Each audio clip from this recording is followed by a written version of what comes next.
अच्छा, ठाकुर जी ने सबसे पहला शब्द बोला गैया, फिर मैया। अब कई कहें गैया, कई कहें मैया, पर सबसे पहला शब्द ठाकुर जी ने मैया कही, और वो मैया भी गैया को देख के कही। गैया को देख के बोले मैया। आहा, पूरे ब्रजमंडल में उत्सव है लगा। बोले काय बात को, आज लाला ने मैया कही है। फिर उत्सव भयो, बोले अब बोले आज लाला ने बाबा कही है। फिर उत्सव भयो, बलराम जी लिए घूम रहे हैं लाला को गोदी में। बोले क्यों, आज लाला ने भैया कही है। अब तो ले ले गोद में सबरी गोपी के हमारो नामू बोल दे। ठाकुर जी धीरे धीरे अब हरकत सीख गए। मैया की लाला तेरी आंख कहां है? ठाकुर जी करें ऐसे, मेरी आंख। लाला तेरी नाक कहां है? सो ठाकुर जी अपनी नाक पकड़ ले, ये मेरी नाक। लाला तेरी जीभ कहां है? सो ठाकुर जी अपनी जीभ ऐसे बाहर निकाल के घूमे। अब तो सब गोपी नंबर नंबर लगामे अपनो। लाला तेरी आंख कहां है? ठाकुर जी ऐसे कर करके बेचारे पागल है गए। बोले सबरी आंख ही पूछे। एक गोपी चतुर आई, वहां ने ठाकुर जी से कही लाला तेरे कान कहां है? ठाकुर जी वाकू ऐसे देखने लगे घूर के। बोले मैंने कान पकड़े और ये कहेगी अच्छा लाला मैंने क्षमा कर दिया, तू माफी मत मांगे। लाला तेरे कान कहां है? ठाकुर जी ऐसे देखे। अरे मैया तू तो ऐसे ही बोले, लाला सब जाने। देखियो ये तो जाने ही ना या के कान कहां है। इतने लाल जी उठ करके आए और नेक नेक संभल के चल के और वह गोपी के पास आए और वह के कान पकड़ के बोले जय रहे कान। ऐसी ठाकुर जी मधुर लीला करें। 1 वर्ष के है गए। नंद भवन चारों ओर गोपियां बैठी रहती हैं, बस लाल जी के दर्शन के काजे। अब कहा लीला करेगो, अब कहा करेगो, अब कहा करेगो। ऐसे लीला ठाकुर जी की चल रही है। 1 वर्ष के ठाकुर जी भय, नामकरण भयो नहीं। तब श्री गर्गाचार्य जी महाराज का आगमन ब्रजमंडल में हुआ। गर्गाचार्य जी महाराज से नंद बाबा ने निवेदन किया। बोले वैसे तो हमारे कुल पुरोहित सांडिल्य मुनि हैं, पर हम आपसे प्रार्थना करें आप लाला को नामकरण कर दो।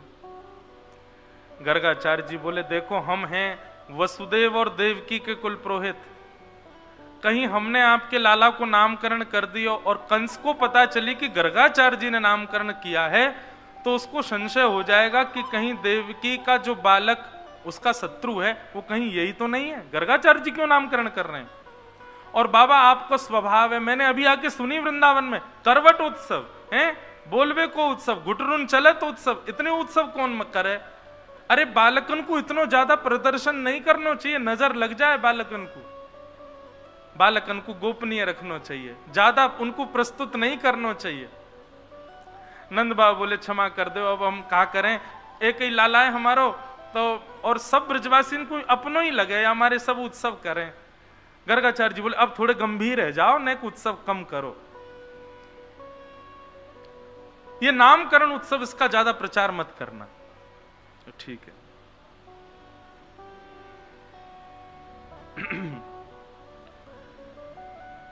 गर्गाचार्य जी महाराज नामकरण करने के लिए पधारे। देव यशोदा मैया अपनी गोद में बलराम जी को लेकर के बैठी हैं और रोहिणी मैया अपनी गोद में श्री कृष्ण को लेकर के बैठी हैं, गर्गाचार्य जी की परीक्षा करने के लिए कि इनको कुछ पता है कि नहीं। देखें, श्री गर्गाचार्य जी ने जैसे ही सबसे पहले बड़ी मैया यशोदा जी की गोद में बैठे हुए बालक को देखा, देखते ही बोले अयम ही रोहिणी पुत्रो रमयन सुहृदो गुणैः आख्यास्यते राम इति बलाधिक्यात् बलं विदु। भैया क्षमा करियो, पर ये आपकी गोद में जो लाला ये आपका नहीं है, ये रोहिणी का बेटा है। इस बालक का नाम मैं राम रखता हूं, पर क्योंकि ये अपने कुल का संवर्धन करेगा इसलिए लोग इसको राम कहकर के पुकारेंगे, पर बल की अधिकता होने के कारण इसका नाम बलराम होगा। और भी कई नाम संकर्षण आदि, बलभद्र आदि इसके होंगे, पर मूल नाम इनका राम होगा। यशोदा मैया की गोद में बैठे हुए ठाकुर जी को जैसे ही गर्गाचार्य जी ने देखा, वर्णन आता है श्री गर्गाचार्य जी की समाधि लग गई। क्यों?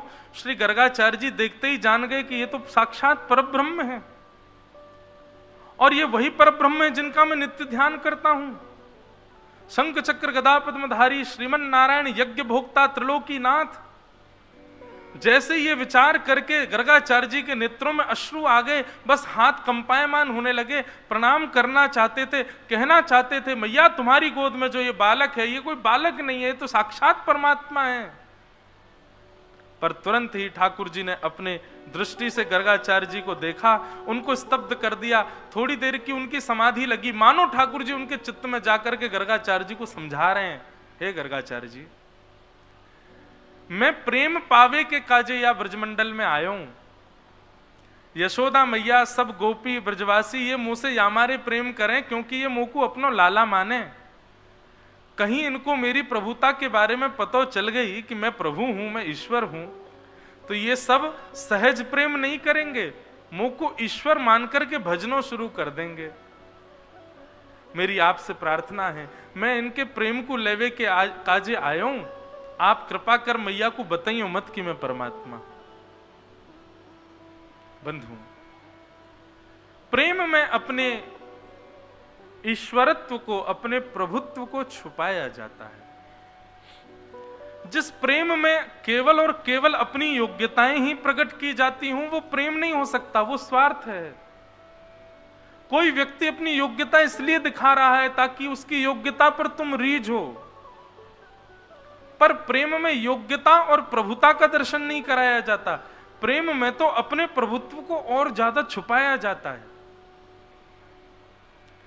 ब्रजवासियों से जो प्रेम है ना ठाकुर जी का, ऐसा प्रेम किसी से नहीं है। क्यों?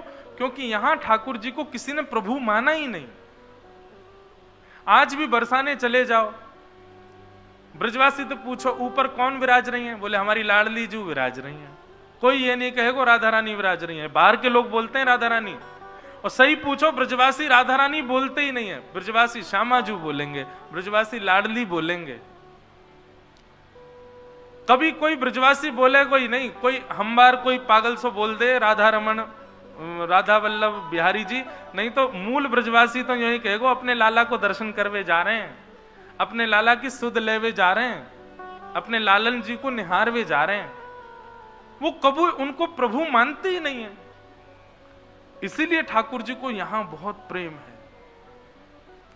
और इसमें भी दो बात होती है, संसार के कई लोग हैं वो आपको, आपके प्रभुत्व को अस्वीकार केवल इसलिए करते हैं ताकि हम दूसरों को दिखा सकें, देखो ये इतना श्रेष्ठ है लेकिन मैं तो इसको ऐसे रखता हूं। ऐसा नहीं, ये गलत है। दूसरों को दिखाने के लिए किसी के प्रभुत्व को स्वीकार ना करना ये उचित नहीं है। वास्तविकता में जब प्रेम होता है तब प्रभुत्व स्वीकार नहीं होता।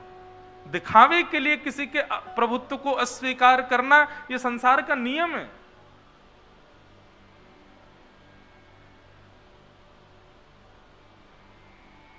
ठाकुर जी अपने प्रभुत्व को स्वीकार नहीं करते ब्रजवासियों के आगे, और गर्गाचार्य जी से मना कर रहे हैं कि आपसे मेरी प्रार्थना है।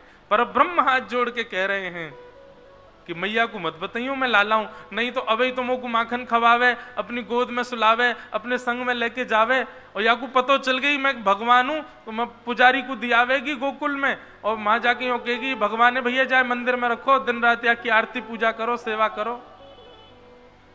मैं तो प्रेम पावे आया हूं, मैया को मत बताइए।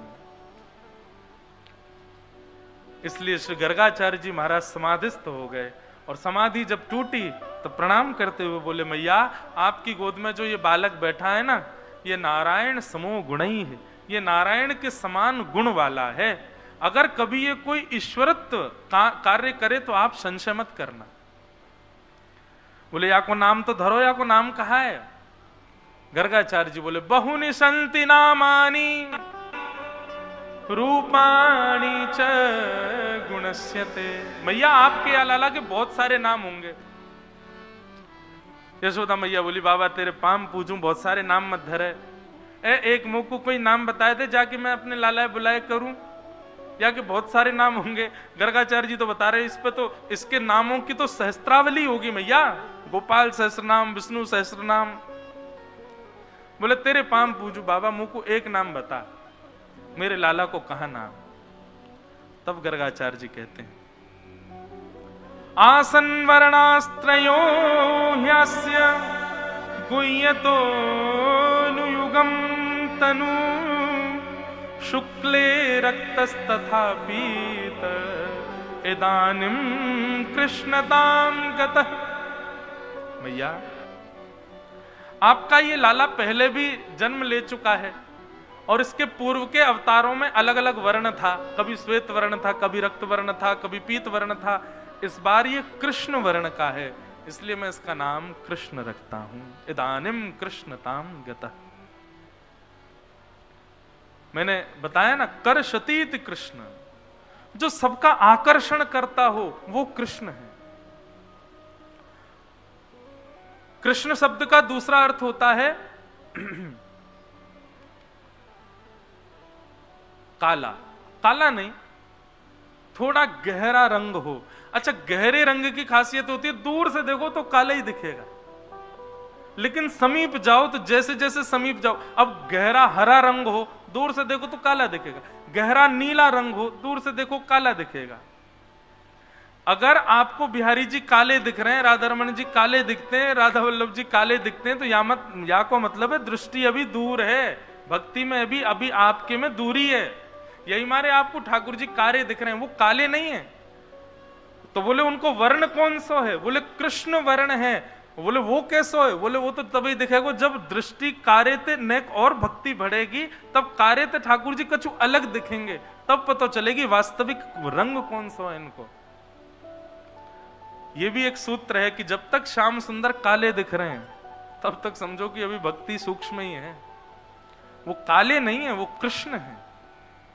और कृष्ण वर्ण ना ही सांवला होता है, ना ही काला होता है, ना ही नीला होता है, ये कुछ अलग ही होता है, कुछ विलग ही होता है।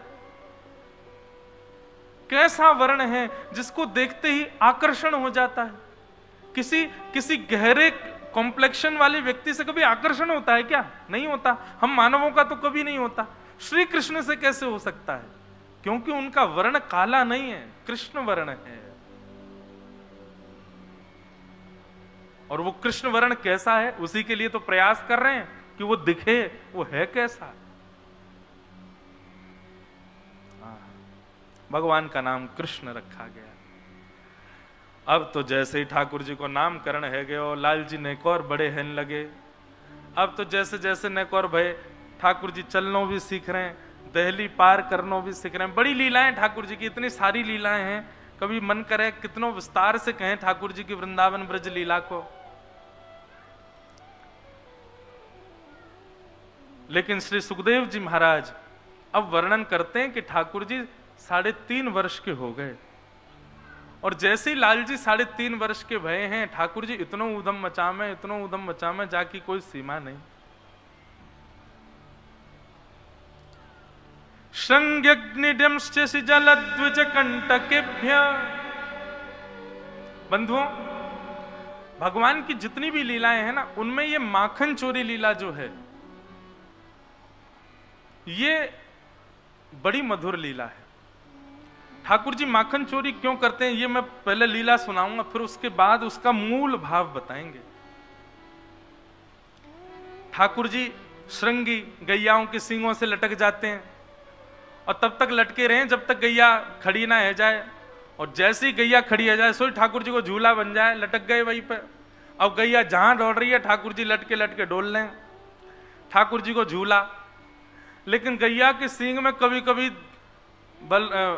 नंद बाबा घी को लेप लगा दें, लेकिन ठाकुर जी को तो नहीं है। मैं रोज सवेरे आमे आंखन ने मीटते हुए सीधे गैया के सींग ही पकड़े। वह गैया तो कह रहे मानो मुझको झूला के लाभ, वहां पे झूलते हुए ठाकुर जी जामे। लेकिन आज गैयान के सींग में घी लगो, ठाकुर जी ने जाके जैसी पकड़े, गैया खड़ी भई, नेक दूर चली होगी, सोई ठाकुर जी के हाथ रिपटन लगे। ठाकुर जी चिल्ला, मैया बचाइयो, बाबा बचाइयो, देख तेरी गैया मुंह को मार रही है। ठाकुर जी के हाथ जैसे सरकन लगे, गैया ने तिरछी नजर से देखी, बोले लाला गिरवे वारो है। तो गैया के मन में दो भाव आए, बोले कहीं निष्ठुर जमीन पर गिर दिए तो लग जाएगी, और दूसरा भाव आयो ये बड़ो ऊधम मचा में, आज इनको उन्हें मचा चकाए दूं मैं। सो गोबर के ढेर में जाके गैया खड़ी है गई। ठाकुर जी बोले अरे अरे यहाँ पे खड़ी है गई, मैं गोबर में धस जाऊंगा। ठाकुर जी गैया से बात कर रहे हैं, गैया भी जोर जोर से अपने सिर हिला रही है, जल्दी गिरो मेरे गोबर में नहा ले। आज रोज सवेरे मैया जल में स्नान कराए, आज मेरे गोबर में नहाओ। और जैसी गैया ने सींग हिलाए सोई ठाकुर जी को हाथ रिपट गयो और गले गले तक गोबर में जाके ठाकुर जी गिर गए। अब तो गैया उछल उछल के आनंद कर रही है। ऐसे गैया आनंद करें ठाकुर जी के संग। कभी गैया श्रृंगार करे ठाकुर जी को, बड़े गौ माता के संग भी लाल जी की ऐसी ऐसी लीलाएं हैं। यशोदा मैया आवे, लाला कहाँ है? और गले गले गोबर में धसे हुए ठाकुर जी कह रहे हैं मैया मैं यहां हूं, मुझको जल्दी निकार। यशोदा मैया जावे, जाके लाला को निकारे, बोले कितनों नभाव धुभाव, जय में आके खेले गोबर में। मुझको तो लगा लाला तू पूर्व जन्म को सूकर दिखे। हाँ मैया मैं सूकर हूं, पूर्व जन्म वो बरा भगवान भयो ना, जाने पृथ्वी की रक्षा करी काई। मैया बोली हम बे, बोले वो मैं तो हतो, मैं ही बरा बन के आयो। मैया बोली कहां ते जन बात बनानो सीख गो है, ज्यो ज्यो बड़ो है तो जा रहो है, बंदरन की तरह उछले यहां ते मां और बात और बनावे इतनी। मैया ले जाके स्नान करावे, फिर से श्रृंगार करे ठाकुर जी को। आहा श्रृंगी अग्नि से खेलते हैं, जलती भाई लकड़ी लेकर के बलराम जी के पीछे भागेंगे, फिर नेक देर बाद बलराम जी ठाकुर जी के पीछे भागेंगे, यशोदा मैया इन्हें बचाती डोले। श्रृंगी अग्नि द्यमष्टि ठाकुर, ये इतनी बढ़िया लीला लगती है मुझे। ठाकुर जी सवेरे उठ के रोने लगे। मैया बोली लाला काय बात को रो रहा है? बोले मैया मेरे संग बहुत बड़ा अत्याचार है गए हो। मैया बोली कहां अत्याचार है गए हो तेरे संग? मैया देख कल हमारी गौशाला में गैया ब्याई। मैया बोली वो तो रोज ही ब्याह में, कल कहा है गो? बोले अरे मैया वो गैया ब्यारी। अच्छा एक नाना जी हमारे एक बात कहते, बोले नंद भवन में नित्य 1 वर्ष तक तो नंदोत्सव मने, और 3 वर्ष के जब लाला है के वाके बाद 11 वर्ष तक ठाकुर जी ने फिर नंदोत्सव मनाए। ये नंदोत्सव काय के मनाए? बोले 9 लाख गैया, हर दिन एक गैया ब्याह जाए, और वह गैया के ब्यावे पे ठाकुर जी उत्सव मनाते। वाको नाम धरते, वाके नाम से खूब लुटाते, खूब जैसे नंद बाबा लाला के जन्म पे लुटा में, ऐसे लाल जी रोज गोकुल में जाके कछु ना कछु लुटा के आमे।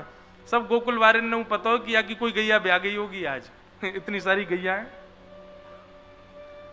कोई भी गैया ब्यावे तो ग्वारिया को सख्त आदेश है कि लाला को कक्ष से लेके जानो है, अपने आगे डंडा लेके खड़ो रहेगो जब गैया ब्यावेगी। और ठाकुर जी को नियम है जैसे ही गैया के उधर से बछड़ा नेक बाहर आवे तो गैया 2 गोमुखी है जाए। मतलब एक तो गैया को मुख है और पीछे से बछड़ा बाहर आयो तो वाको भी मुख, तो 2 गोमुखी है गए, 2 तरफ गौमुख है गए। तब ठाकुर जी वाकी परिक्रमा लगा में गैया की, और परिक्रमा लगा के फिर वाकी आरती करें। ये नित्य के क्रम ठाकुर जी के 3 वर्ष से। अपने आगे लाल जी वाकू बछड़ा को जन्म हो गए गो, वाकी सुंदर ठाकुर जी अपने हाथन से साफ करें, फिर वाकू गरे ते लगाम, फिर वाकू नाम धर दें। एक दिन ठाकुर जी रोने लगे। मैया बोली काय को रो रहे हो? कल एक गैया ब्याई हमारी। मैया बोली वो तो रोज ब्याह में, कल कहा है गो? बोले मैया मैंने आज तक सोची नहीं, पर जैसे ही वह बछड़ा ने जन्म लियो मैंने वाकू हृदय से लगायो, और मैं वाकू देख रहा हूं ये कैसा है। अचानक वाने अपना मुंह खोला और मैंने देखी वाके मैया सबरे दांत निकल आए। मैया बोली तो मैया मैं 3 बरस को है गो, बुढ़ापे की ओर मेरी उम्र जा रही है, अभी तक 5 दांत निकले हो, बाकी सबरे दांत निकल आए जन्म लेते ही। या हमारे ठाकुर जी रो रहे हैं। ऐसी बात जब यशोदा मैया सुने तो जितने काम हो में सबन को छोड़ के बैठ जाए और सिर पे हाथ धर के खूब हंसे, और हंस हंस के नेत्रन में आंसू ले आवे, और फिर जाके लाला को गोद में बैठा ले। अरे लाला तू कहां ते बात बनावे? अब नेक्स्ट से ठाकुर जी उनको समझाओ कि क्यों तेरे दांत ना आ रहे। मैया मेरे दांत क्यों ना निकल रहे, जल्दी बता। बाप बछड़ा के सबरे दांत आ गए, मेरे नाए, मुझको तो वाके सामने हंसवे में हूं, शर्म आवे। यशोदा मैया के में लाला तू दूध पीवे, तू दूध नाए पीवे, तू केवल मक्खन मिश्री खातो रे पूरे दिन। और मक्खन कैसो होवे? बोले मक्खन चीकनो होवे। अब चीकनो मक्खन तू खावेगो तो तेरा मुंह चीकनो हो जाएगा, और चीकनी वस्तु पे ये ठोस वस्तु जो हमें कहा फिसल जाए। तू मक्खन खावे तेरे सबरे दांत पेट में चले जाएं, तू दूध पिएकर तेरे दांत निकल आमेंगे। ऐसे मैया ठाकुर जी को समझा रही है। डियमष्टि श्रृंग्यग्नि डियमष्टि जलद्विज कंटकेभ्य। ठाकुर जी इस प्रकार लीला करते हैं अपने घर में।